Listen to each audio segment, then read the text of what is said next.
flat floors. This tech tip video will teach you the techniques to simulate tile, slate, marble.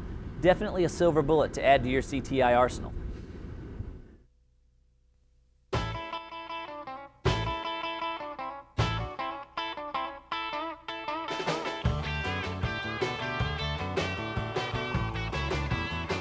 In this segment of the video, we're going to cover flat floors. What we've done is we've already skimmed out this section of the project in light Oxford gray, and we're actually going to tape out a stone finish on it. But unlike the traditional stone pattern that you see behind me, we're going to use 3/4 filament tape and crinkle it basically as we go, using the tips of our forefinger and our thumb. Let me show you how it's done.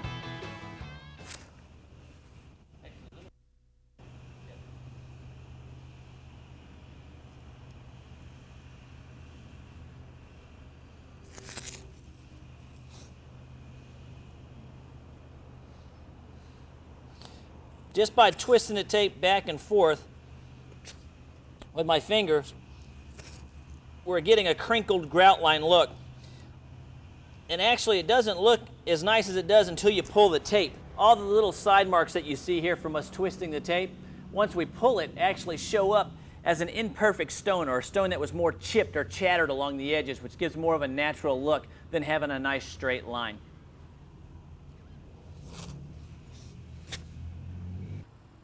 Now that we have our pattern laid out, what we want to do is walk the tape leg down to make sure that all the edges that are sticking up are smashed flat.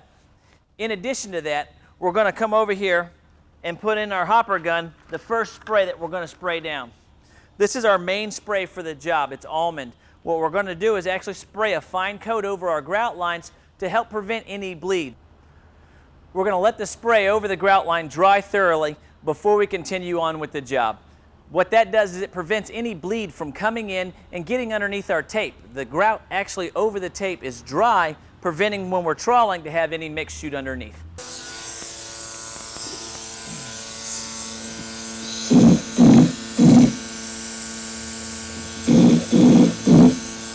All right, when you're spraying over your grout line, unlike when we're spraying our Hallmark system where you actually pull the trigger wide open, what I'm going to be doing is basically just barely cracking the trigger to get a fine mist to come out and actually cover up the tape.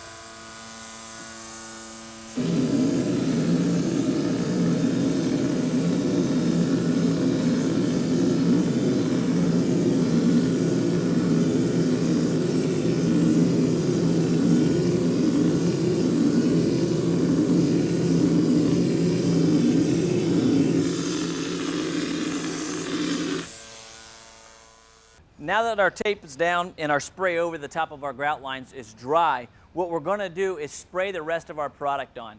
Once I start, I've got to continue to go, so I'm not going to be able to stop and dictate each step that we're doing. So I'm going to run you guys through it on the beginning.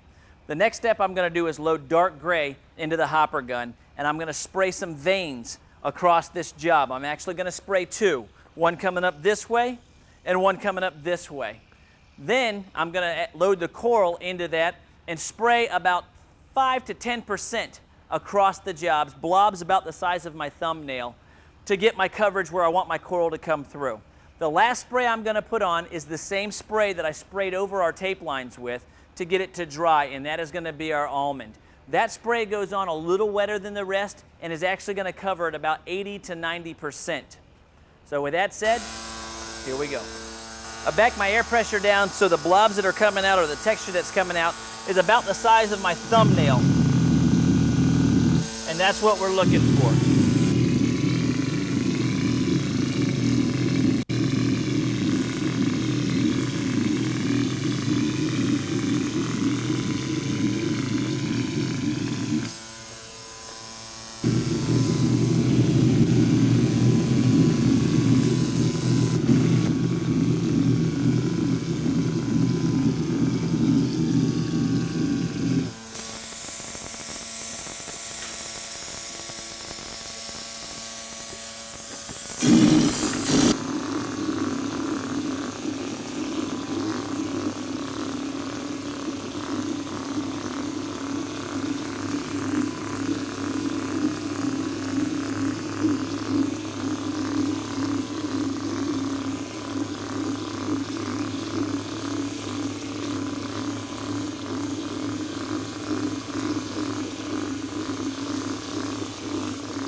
I like to come up my vanes and pull out to the side.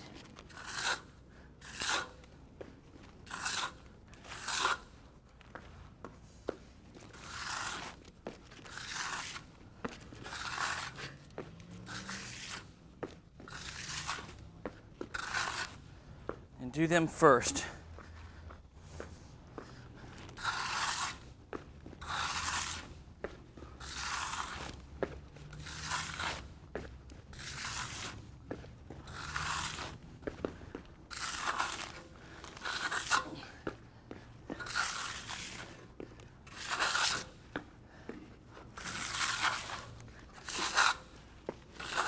Now, if you notice, I'm doing most of my pattern in like a half moon swirl. I find it just gives a nicer look on a job, but you can do it any way you want. Some guys will go in all different directions. That's your call. All right, once I've got the floor knocked down one time, just like on a color blend, you want to let it start to set up. What you don't want to do on a flat floor is actually make it entirely too flat, because then you can't hide your cleat marks. You do need some orange peel texture to help hide your cleat marks. I'm using a damp cloth on my trawl, basically so when the mix that I've trawled down is on my trawl, it doesn't dry and get hard. If the mix hardens up on your trawl, as you're skim coating, it actually leaves scratch lines in the product, which when you seal them, they tend to stick out a little bit. Going for our second knockdown.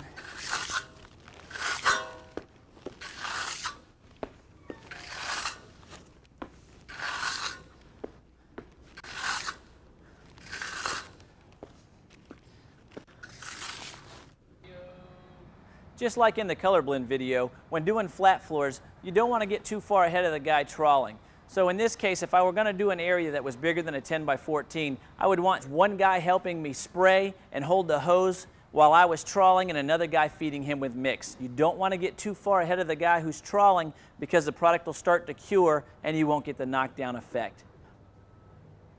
Just a note to all the installers, this application is better suited for indoors or out of direct sunlight. Due to the fact that in direct sunlight, this product tends to cure too quickly and can get away from most installers. Once the flat floor is totally dry, your next step is to actually pull the tape. But you want to make sure the floor is dry enough for you to walk on and flat scrape. We've let this sit roughly for about 2 hours with a little bit of breeze coming across it. So at this point, it's good to go. We're going to go ahead and pull the paper and finish pulling the tape on the job, and then flat scrape it and get it ready for sealing.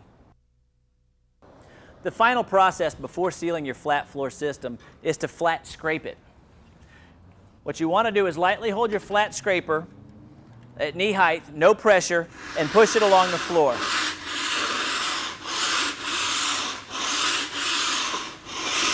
Never hit your grout lines dead on. Always come across your grout lines at an angle.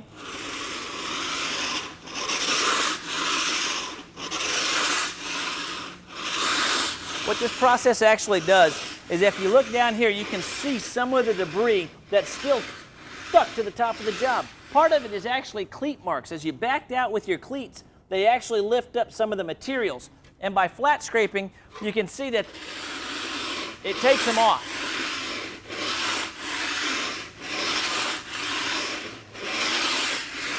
Now it's time for the final phase of the flat floor system.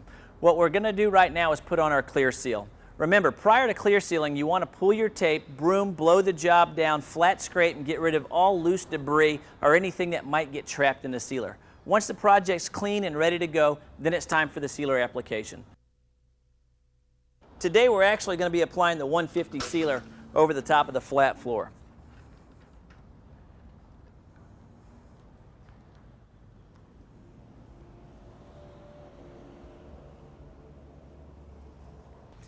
When it comes to sealing the systems, guys, you've got a couple of options depending on where you're at and what needs to be accomplished.